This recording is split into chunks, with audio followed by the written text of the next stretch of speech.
दोस्तों एक फिल्म की वजह से पूरे भारत में हो हल्ला मच रहा है। कोई कह रहा है कि इस फिल्म को बैन कर देना चाहिए, कोई कह रहा है कि इसे बनाने वालों पर FIR होनी चाहिए। इस फिल्म का नाम है द केरला स्टोरी और केरल के CM कह रहे हैं कि इस फिल्म का केरल से कुछ भी लेना देना नहीं है।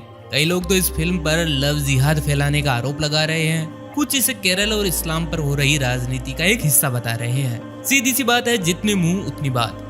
लेकिन इसी डिबेट में सच कहीं गुम सा हो गया है। हिंदू या मुस्लिम से ऊपर उठकर हर एक भारतीय को ये सोचना चाहिए कि क्या सच में भारत की कुछ बेटियों को बरगलाया जा रहा है। फिल्म द केरला स्टोरी की स्टोरी में कितना सच है कितना झूठ, जानेंगे सब कुछ इस वीडियो में। लेकिन वीडियो शुरू करने से पहले आप सभी से रिक्वेस्ट है कि जो भी राय बनानी है आपको इस वीडियो को पूरा देखने के बाद ही बनाएं। और हाँ, अगर आप इस चैनल पर नए हैं तो चैनल को कर लीजिए सब्सक्राइब और ये बेल आइकन दबाना ना भूलें ताकि नए आने वाले वीडियोस मिले आपको सबसे पहले।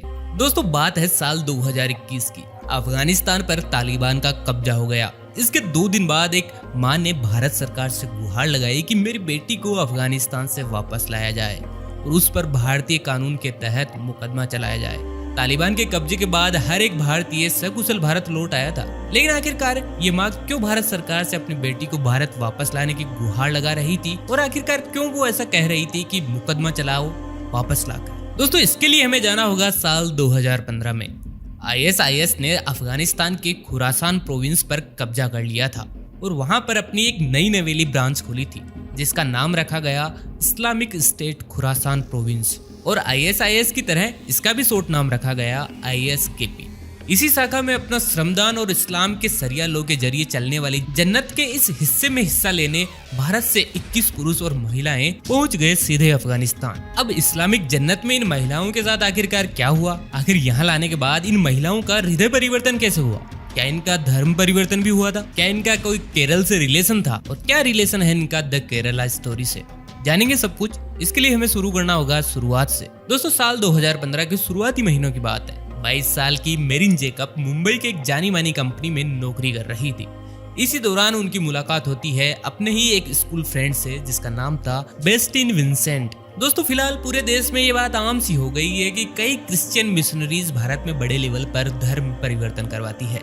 लेकिन विंसेंट ऐसा लड़का था जिसने ईसाई धर्म छोड़कर इस्लाम कबूल कर लिया था और नाम रख लिया था यहया। इस दोस्त ने अपनी नई लाइफस्टाइल के बारे में बताया और मरीन के हाथ में थमा दी कुरान। कहा कि अब तक जो कुछ भी सीखा है भूल जाओ, मेरी तरह ही पवित्र इस्लाम धर्म अपनाओ क्योंकि जन्नत का रास्ता इसी ओर से जाता है। बातों और दोस्ती दोनों का असर पड़ा मरीन पर। अब मरीन ने चर्च से जाना बंद कर दिया था।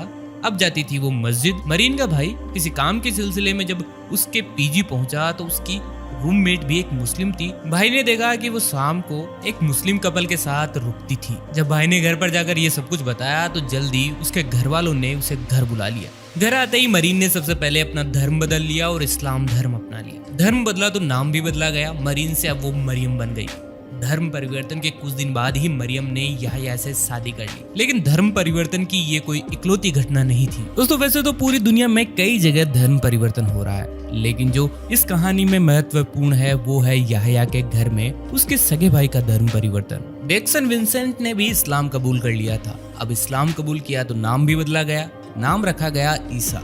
चलो भाई धर्म परिवर्तन हो गया, नाम परिवर्तन हो गया, अब बारी थी शादी की और ये भी काम हो। और इस बंदे ने जिससे शादी की उसका नाम था निमिषा संपत। निमिषा एक हिंदू नायर फैमिली से बिलोंग करती थी और इन्हीं की मां ने भारत सरकार से 2021 में गुहार लगाई थी कि मेरी बेटी को अफगानिस्तान की जेल से बचा कर ले आओ। खैर फिर से आते हैं स्टोरी पर। निमिषा ने भी धर्म परिवर्तन किया और जैसे कि रिवायत है निमिषा का भी नाम बदला गया। निमिषा इस्लाम कबूल कर अब बन चुकी थी फातिमा। ये जो धर्म परिवर्तन की घटना इन भाइयों द्वारा अंजाम दी गई, इनमें मात्र 2 हफ्ते का गैप था।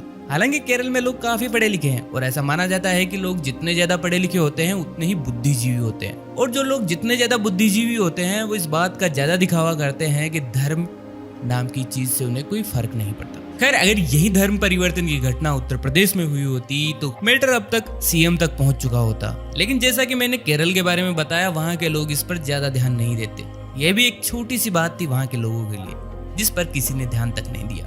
जल्दी फातिमा प्रेग्नेंट भी हो चुकी थी। प्रेग्नेंट होने पर जी मचलना या हेल्थ इश्यूज होना आम सी बात है, लेकिन इन दोनों कपल्स का एक डेमोक्रेटिक देश में जी मचलने लगा। इन्हें भारत में घुटन सी महसूस होने लगी। उन्हें महसूस होने लगा कि अब तो एक ऐसे देश में निवास किया जाए जो इस्लामिक रूल के अंडर ऑपरेट हो और जहां भारत के बुद्धिजीवियों के बनाए हुए रूल्स एंड रेगुलेशंस ना हो, रूल ऐसे हो जो अल्लाह ने बनाए हो, जैसे कि सरिया लॉ। दोस्तों एक इंटरेस्टिंग बात बताना तो भूल ही गए। धर्म परिवर्तन के इस सिलसिले से 1 साल पहले की बात है। विंसेंट और एल्सी ने अपने दोनों बेटों के पहनावे में कुछ बदलाव देखा। दोनों बेटों ने दाढ़ी बढ़ाना शुरू कर दिया था और पतलून ऐसी पहननी शुरू कर दी थी जो उनके टखनों तक भी नहीं आती थी। इस चेंज के बारे में जब उनसे पूछताछ की गई तो पता चला कि धर्म परिवर्तन हो चुका है। घर वालों ने सोचा कि बच्चे जवान हो चुके हैं, करने दो इनके मन की। कुछ दिनों बाद में 2 बंदियां जो कन्वर्टेड थी उनसे शादी भी कर ली इन्होंने। खैर शादी के बाद जिमी चलने लगा तो ये लोग निकल गए श्रीलंका के लिए। कुछ लोग तो कहते हैं कि ये कारपेट का बिजनेस करने गए थे और कुछ कहते हैं कि श्रीलंका गए हैं पढ़ाई के लिए। पढ़ाई किसकी? इस्लाम की। मरियम तो शादी के दिन से ही अपने घर वालों के कांटेक्ट में नहीं थी, लेकिन फातिमा अपने घर वालों के कांटेक्ट में थी और जब श्रीलंका के लिए निकली तो अपनी माँ से कभी कभार व्हाट्सएप के जरिए मैसेज कर बात किया करती थी। लेकिन धीरे धीरे ये बातें भी बंद हो चुकी थी। अब घर वालों को टेंशन और शक दोनों हुआ तो वो पहुंचे पुलिस के पास। पुलिस क्या करती है? उन्होंने मामले को टाल दिया, शायद ये सोचकर कि घर वाले शादी के खिलाफ है। इसके बाद इन्होंने याह्या और ईसा के घर वालों से बात की तो सन्न रह गए। पता चला कि ये लोग श्रीलंका नहीं बल्कि अफगानिस्तान गए हैं। ये पहले ईरान पहुंचे, वहां से पैदल ही तारों के नीचे से अफगानिस्तान पहुंचे। इसके बाद पहुंचे ISKP के गढ़। अब ये दोनों बंदे याह्या और ईसा अफगानिस्तान में इस्लामिक स्टेट की लड़ाई में शामिल हो गए। यहाँ पर इन लोगों ने न सिर्फ बम धमाकों की प्लानिंग की बल्कि कई बम फोड़े भी। वहीं इधर फातिमा और मरियम क्या कर रही थी? वो कर रही थी घर के काम। इन्हें बाहर जाने की परमिशन नहीं थी, लेकिन ये खुश थी। और ऐसे ही एक दिन अचानक 2017 में रोज की तरह याह्या घर से तो निकला पर वापस नहीं लौट पाया। पता चला कि एक मुठभेड़ में अल्लाह को प्यारा हो गया। मरियम का सब कुछ उजड़ चुका था, लेकिन उसे सहारा मिला अब्दुल्ला अब्दुल रशीद का। दोनों ने शादी कर ली।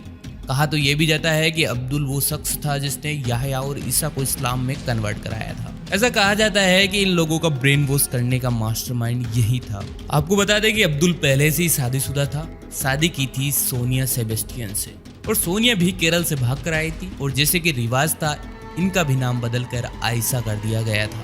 अब्दुल की हिस्ट्री काफी इंटरेस्टिंग रही है। वो केरल के कासरगोड का रहने वाला था। वो काम क्या करता था? पीस इंटरनेशनल स्कूल में युवाओं को भड़काकर ISIS ज्वाइन कराने का काम इसका मेन था। अक्टूबर 2019 में अब्दुल भी मारा गया और इन लोगों ने वो किया जिसे कहते हैं सरेंडर। जहां इन्हें रखा गया वो थी अफगानिस्तान की जेल। कासरगोड केरल की एक और महिला इनके साथ थी जो अपने डॉक्टर पति के साथ ISIS में सेवाएं देने आई थी। सबसे इंटरेस्टिंग बात यह है कि दिसंबर 2019 में भारत सरकार की जांच एजेंसियों ने इनसे काबुल की जेल में मुलाकात की और पूछताछ भी की, जिसका एक वीडियो भी बनाया गया। इस वीडियो में वो अपने किए पर पछता रही और कह रही कि हमें भारत ले चलो, वहाँ जो चाहे सजा दे डालो। भारत के संविधान के अनुसार जो सजा मुकर्रर की जाएगी वो उसे हंसी खुशी एक्सेप्ट कर लेगी, बस यहाँ से ले चलो, क्योंकि उन्हें वहाँ अपने बच्चों का भविष्य अंधकार में लग रहा है। लेकिन भारत सरकार का इस पर क्या कहना है? दरअसल भारत सरकार इन्हें वापस लेने के मूड में नहीं है। और ये कहानी 1-2 भारतीयों की नहीं है, ऐसे ढेरों भारतीय हैं जिन्होंने ना जाने क्या सोचकर ISIS ज्वाइन कर लिया। दोस्तों आपको बता दें कि टोटल 32,000 लड़कियां ISIS में शामिल होने दुनिया भर से अलग अलग हिस्सों से इनके पास पहुंची थी, जिनमें से कुछ तो मारी गई। अब जो बच गई वो अपनी जान बचाती हुई टेंटों में घूमती फिर रही है और अपने देश से गुहार लगा रही है कि हमें वापस ले लो।